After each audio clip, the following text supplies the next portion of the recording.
What's up, everyone? Thralls Metal here once again. I'm Necrotic. I'm Jammin John. And we have an album review for you. So, one that was on our radar that literally probably should shock no one was the newest offering from Jungle Rot, A Call to Arms. This also comes out on Friday the 13th on Unique Leader Records. It's been formed in Kenosha, Wisconsin in 1992. This is their 11th studio album, first one on Unique Leader, and this is flat out old school death metal. Like, it is literally just that. This is a band that has pretty much honed on to this meat and potato style of death metal and have made a pretty good career out of it.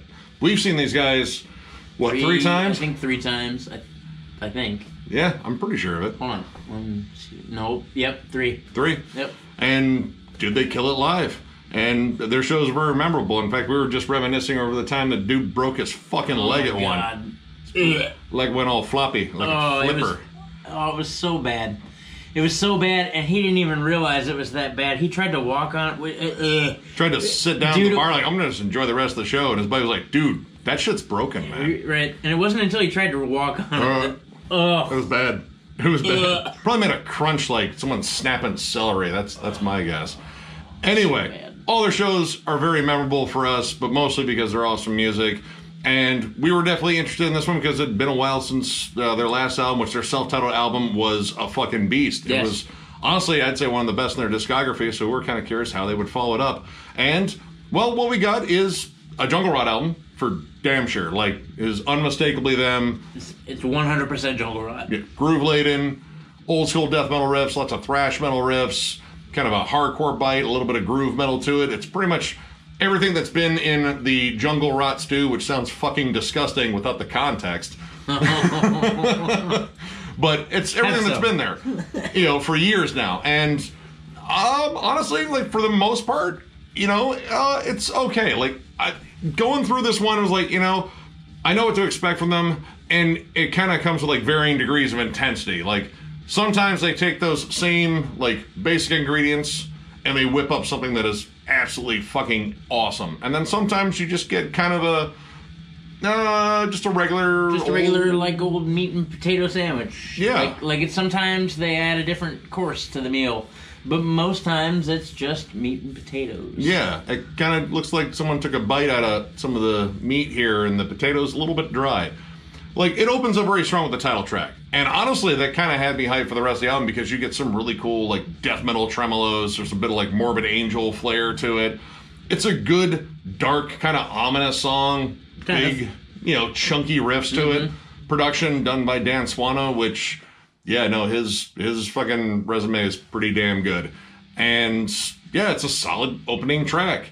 And then, later on the album, you get a lot of cool, like, old-school death metal nods, Total Extinction, Population Suicide, both brimming with, like, just flat-out 90s-style death metal. Yep. Lots of Obituary, Monstrosity, Deicide, stuff like that. And then if you're a thrash fan, I mean, Jungle Rot's pretty damn thrashy. Songs like Vengeance and Bloodlust, which I think is one of the best songs on here. Very thrashy, one of the longest songs, too, so there's a pretty cool amount of dynamics, at least as far as Jungle Rot's concerned, because again, meat and potatoes. They keep it very minimalist. Not many ingredients. Dash of salt, dash of pepper, boom, here's your fucking meat. You might get some gravy on the side.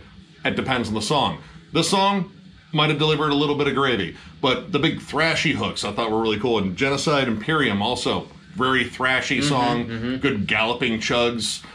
And then, kind of after all those songs that I brought up, which honestly I think are some of the big standouts outside of maybe a couple of other tracks, this album kind of hits cruise control, like, real quick. Yep. They don't really deviate from the path laid by them, like, at all. A lot of the riffs sound the same. A lot of the album sounds the same. Yeah, I swear it's like after that first track, like, if this was a road trip, you were speeding and you saw a cop and you decided to slow down for the next 300 miles. And yeah, like, it wasn't as though the cop was following you, but after Call to Arms, the 3 songs that follow are kind of the most bare bones examples of Jungle Rot's music. Like, you get kind of a more groove-laden song with Beyond the Grave and Asymmetric Warfare. Asymmetric Warfare just has the same, like, digga digga digga digga digga digga digga for the whole song. Yeah. And it doesn't really deviate from that. Lays on a groove, like it does get a little bit faster here and there, but nothing really happens in it. And, you know, it's a Jungle Rot album. There's loads of riffs. I mean, riffs are their thing, and there's a lot of good riffs on here, but there are very few great riffs, and that's kind of what I was looking for, because, again, we really liked that last one. That self-titled one whoops ass from start to finish. Fantastic album. That was on my year-end list. Yeah, it was on my year-end list, too. Yeah. I still fucking listen to it. But this one is kind of missing that energy. And, you know, there's some, like, really cool, like, dark, moody riffs on here, too, like, kind of doomy. Yeah, like Total Extinction, right off the rip, has a blasty, faster, almost shreddy opening to it.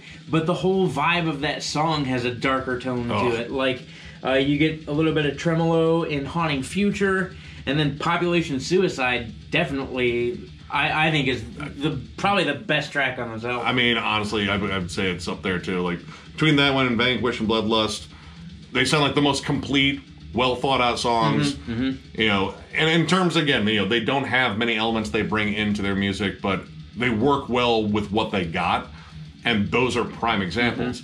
But there's examples of them just kind of, again, just doing a song. Like, it doesn't feel like they were, like, very into it. Like, you can tell when the energy's up in a song. Yes. And there's some songs in here where, like, man, you guys were just, you know, like, we wrote this much, we need to finish it somehow, some way. Maggot Infested might be one of the best examples of this one. It starts off with some, like, you know, cool crawling riffs, like, you know, very, like, Obituary-esque, and then kind of turns into, like, a death metal version of a Black Label Society song. Like, it's just kind of bare bones groove metal, and it just doesn't sound like there's any heart in it. And, you know, it just lacks energy. Yep. And then there's another problem on this record, and it happens more often than not. Most of these songs end abruptly. Like, they just, bam, done. And it feels like an incomplete thought. Especially in Maggot Infested, it feels out of place. Yeah. Like, okay, we're done. Why?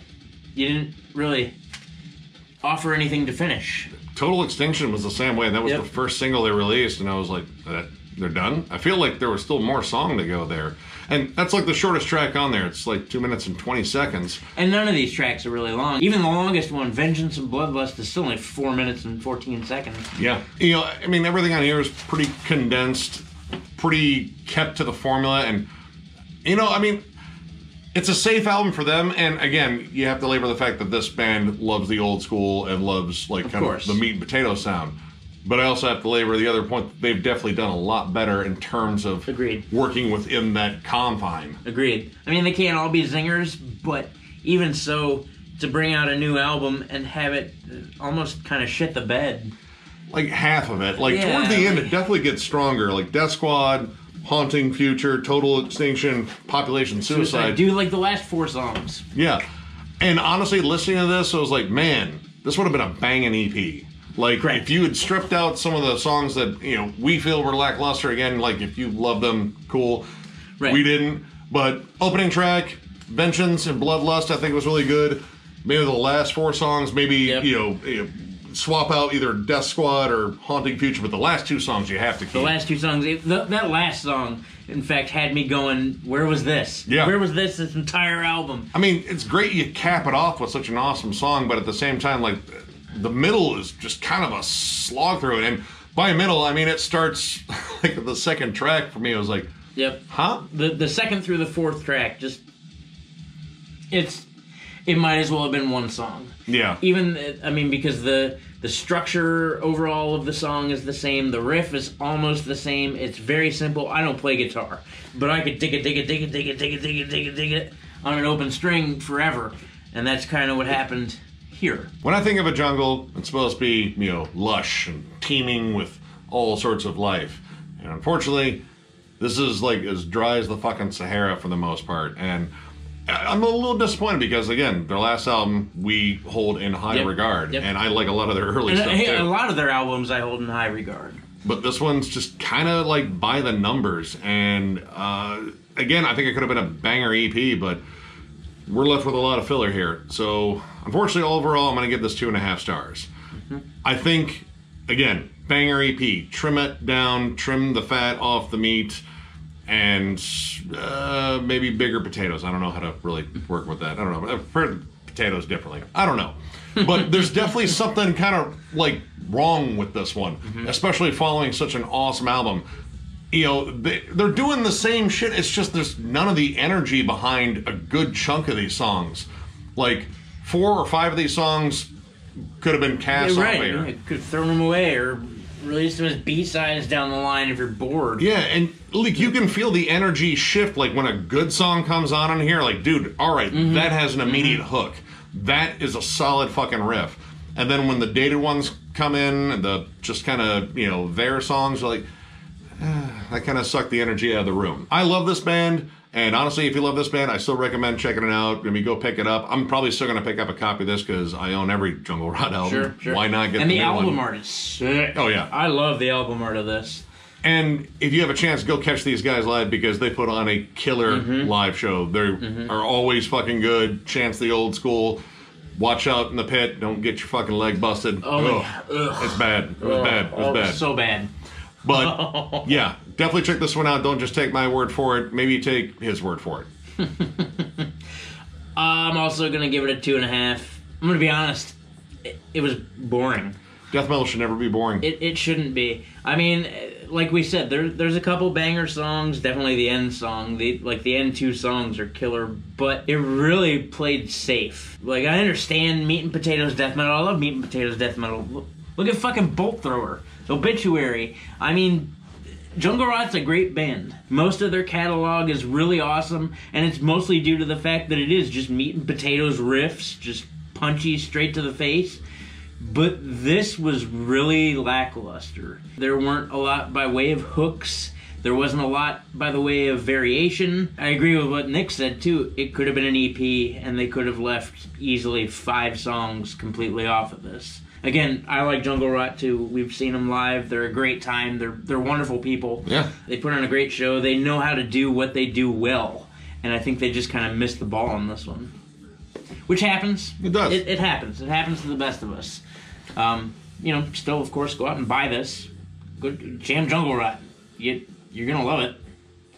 Maybe just not this album. Or maybe this album. I don't know. So, if you enjoyed this review, give it a thumbs up, and if you are new to the channel, subscribe because we do stuff like this all the time. We're also on Patreon. If you'd like to help us out there, there'll be a link down below. We are going to add some content probably after we get back from MDF, which by then our feet will hurt and we'll be broke. I'm so excited, though. About both of those things, and the bands. And the bands. Man, we can't wait to be broke and have our feet hurt. They're going to hurt less if we bought insoles today. Because we're fucking old. Holy shit. That is the biggest old man purchase I made next to getting, like, compression socks. There's arch support. I have to get... We couldn't find compression socks. Oh, my God. Not important. Old. Also, there'll be a link down there to thrallsmetal.com where you can get one of our cool shirts. Hey, look. That just popped up there magically. Crazy. Isn't that nice? Isn't that nice? Won't that look nice on you? Also, if you've been watching any of the recent videos, you know that the Thralls of Metal has partnered up with Swinging Noose Productions to bring about the first ever annual Denver Death Fest. We are currently accepting submissions for bands, so if you're in a band and would like to submit your content, go to www.denverdeathfest.com and submit an EPK. We will get things looked over and possibly be in touch. So, with that, I'd like to thank all of you for watching. Every one of you, you're all fucking awesome. Thank you. We're not, but that's beside the point. I mean, we kind of are, but not really. Probably not as awesome as you. No, but no, especially you in the back. You're pretty cool.